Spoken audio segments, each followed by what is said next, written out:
Human right. Are we going to expect from you na wala na grade requirements na mo sulod o ma-appeal sa scholarship for youth here in CDO? Okay, sige. Yeah, he will answer once everyone has spoken already. So, yeah. Yan ang nag-isulat. My question is that for the scholarship also, I would like to ask if kay di ba na ay the same as sa DOST, they have the scholarship for the incoming third year students. Maka sa term ba ni mo mayor kay there will be maka-avail ba at other kay na amagoy ko na in their first year and second year they are kanang matawag na financially stable, but the moment able sila og third year kay dili po life is uncertain and dili na to siya makuan. So it's just all about what are your specific or concrete plans for our out of youth na mga out of school youth na mga estudyante, given that na-enjoy mga youth na dili makapadayon sa pag-eskwela, especially nga kanang financially challenged jud and dili man pud tanan maka-avail sa scholarships because dili man sila pasok sa requirements or wala sila enough capabilities for it kay dili man sila kanang dili man nila nakadawat ang quality education na ilang deserve. So unsa man ato ang mabuhat para sa mga out of school youth? Thank you, Jolo. And facilitator site circle group of Lourdes College. Hello, good morning everyone. So our question is, since I am the Vice President of the Peer Facilitator and Psychology Circle Club, and we all know that daghan kaayo murag trigger warning, suicide, nahitabo diri suicide cases diri sa CDO. So ako lang question is, if ever unsa inyo actions or plans nga or programs nga mahimo if ever makadaog mo, like unsa inyo i-implement nga nabitaw safe space ang students para ma-promote ang mental health aron dili na kaayo siya ma-stigmatize kay even though gina-promote na namo siya pero still na pag yung students or mga people nga mahadlok o reach out kay lagi mahadlok sila i-judge ingano. So I think mao lang siya ako ang Yeah, thank you very much, Guinevere. And lastly, Environmental Science Society of USTP. Hello. Good morning, Mayor. Good morning also, candidates and everyone. So, as President of Environmental Science Society, my concern is focused po siya sa environmental problems sa ato ang city. You know, nga kanang ang ato ang city is ga-push ka for it to be a smart city. Atong gina-push for urbanization ng atong city because we want to level with other smart cities as well sa ato ang country. So, my question is, gusto lang po siguro kung makabalo sa plans ni Mayor during his term and the fellow candidates as well, kung unsa po yung plans ninyo regarding the city being a green city as well. And siguro at the same time, naaman tayo mga environmental science students sa city, pero we are not empowered that much, especially na isa ra pod kay university sa city ang may environmental science program na gina-offer. So how can we be able to feel your support sa inyong term, that we are empowered, especially that we are also pushing forward to mag-propose of mga sustainable initiatives sa ato ang city. So maraming po siya. Thank you. Government of Lourdes College, Lance Baguio. Good morning po, Ma'am Sir. My question would be, what is your long-term vision of our local community and how will you prioritize education and student development in your time? So as questioned or stated by the other officers, specifically ours in Lourdes College, we have some incidents that occurred, especially in the night that when we go home after our classes. There are some cases wherein holdups are at present, and specifically but also sa other students na who are living in Aklan barangays. So there are difficulties when it comes to reaching their homes safely. So siguro one of the factors is police visibility and the transportation. Also, if you could provide when you sit in your term po kay in totality, in generality po sa students is moving at shop before we prioritize education is our own safety muna. If how can we cope up with the modernization of the environment, and also for the safety, not just for the students but for also for everyone living in the city. Students of Liceo de Cagayan University, Edward Justin Quaresma. Good morning everyone, and good morning Mayor. So na-shock lang din ko currently, last night lang din ko i-invite the state of our libraries here in CDO. So last month, I tried to visit all the libraries that I could visit here in CDO. I visited 4 libraries. The Library of Liceo de Cagayan, the Library of the Provincial, the Library of the City, and Xavier University. So out of all the universities na akong na-atuan o na-visit, ang pinaka-challenge yun kay is the Xavier University, which is only available for the public in weekends or Saturdays only, and naaybayan 102 I think. So, ang state sa atong library sa city o provincial, sadly, grabe ka sad.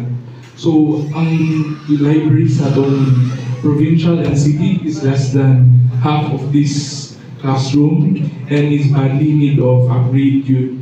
Kay grabe na gid ka, only lang books o murag 5 lang to ka cabinets of books yun. Grabe ka sad, and noon lagi yung books na maka-help yun, pero grabe yun siya in need of upgrades, Mayor. So, Mayor, will be trusted na ang state sa tong library ma-upgrade pa sa imong terminal, sir, Mayor, if possible. This kind of sector, mga student leaders. While I think it is important to say na I'm not really from the city, I live in Opol, but I am studying in XU, so perhaps I really encounter some issues that really needs to be addressed, especially na I'm from Ipit, so near to Ipunan. So my question for you, Mayor Lambo, since I'm really an advocate for environmental protection and sustainability, I can really see now the streets of Cagayan de Oro is, in our term, hugaw. Yes. Hugaw yun. Like, I live in Igpit, tapos medyo dagan pa kong agian. So sa akong kakakita yun sa mga streets sa Cagayan de Oro, dahil mga basura, nadidikayod yun, ginatagalog attention. And I do believe po that there's a problem, perhaps, with the landfill.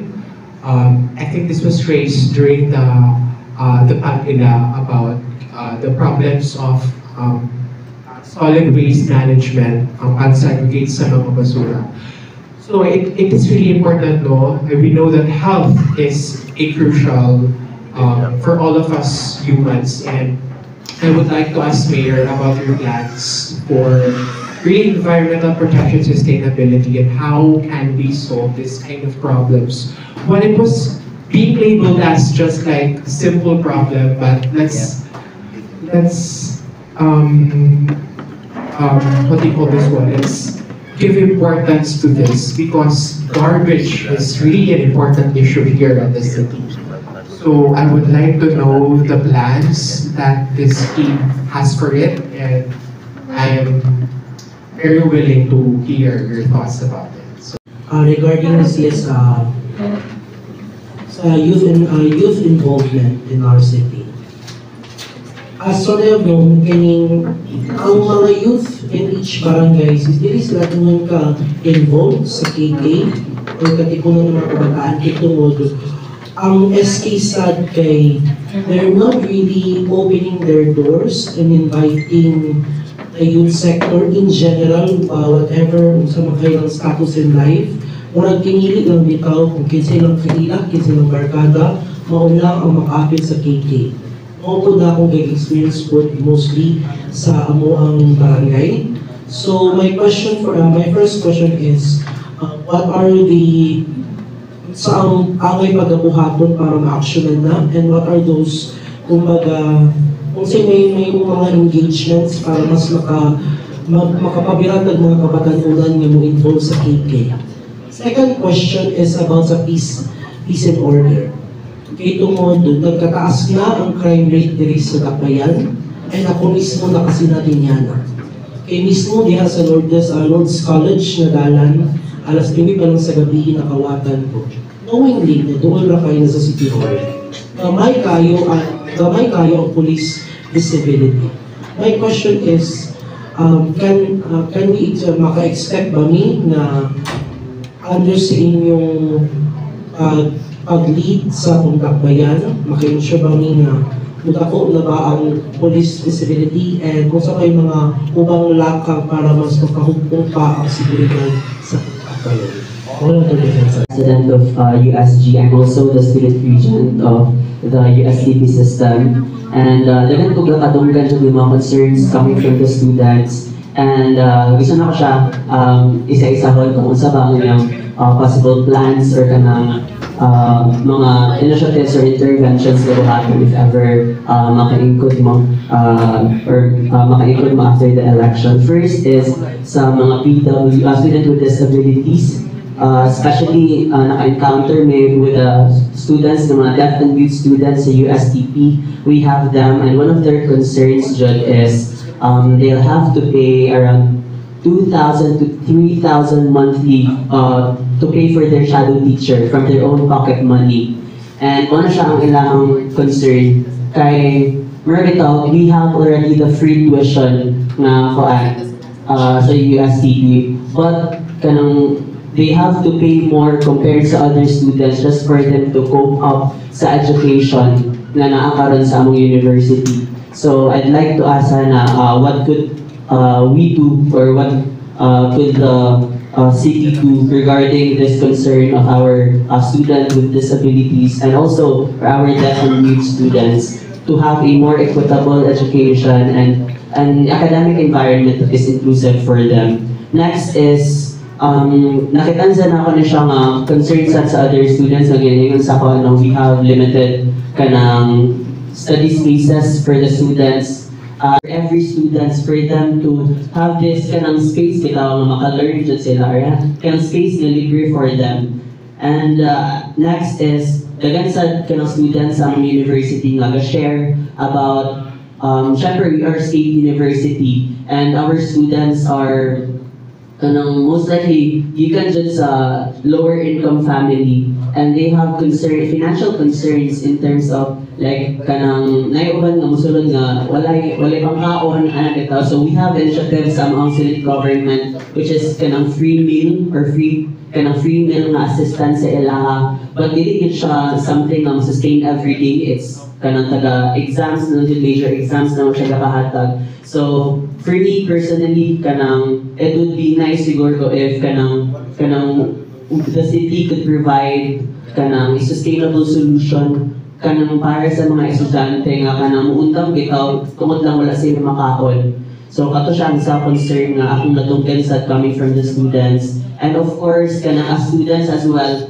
ginabak player dyan naman na siya kung ato ni sa isa ka mall, kung namin palitan for our projects, or kung magawas ni sa among university, gabak player dyan yan. Isa sa among nakita nga problema is ang pagka-dili kaayo walkable ang city, kay usahay kay walay mga agianan for the pedestrians nga kanang sa kilid bitaw. So galiso dyan ni, tapos at risk dyan ni nga mga estudyante nga dili ever na siya sa mga estudyante nga problema, pero kami nga mga gabaklay sa syudad, we are at risk dyan nga kanang sa mga disgrasya, maligsan pa, si Bakobalayo, but we are at risk because kanang ang atong city, as kanang what we experience is not really a walkable city. So kato siya ang ako ang nakita nadunggan na problema coming from the students of the University of Science and Technology of Southern Philippines. Thank you.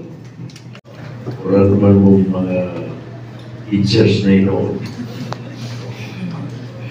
atong isa-isa. Pero ako explain, kay na ay common question, at least to four. Police, hold up, burdens, and safety. Now, of course, safety is a major concern, not just for students, it's for everyone. You cannot have a successful community unless you have a good peace and order situation. We cannot expect investors to come in. We cannot expect professors to come to Cagayan de Oro unless safety is something that they are comfortable with. Peace and order is a given. Without peace and order, nobody will come to us. Whether it's a smart city or a green city or whatever. Now, and kining ang problema may not be solved now or in the next 2 years, but hopefully it will be solved. No? Kakanta mo, I'll give you, explain ko sa inyo, this may take long. Pero as future leaders, I think, I'm telling you this as future leaders, not as students. Because when your time comes, you'll be faced with this. And the problem may be a lot bigger than what it is now. We have the uniformed personnel in government. Such a thing as real and genuine public service.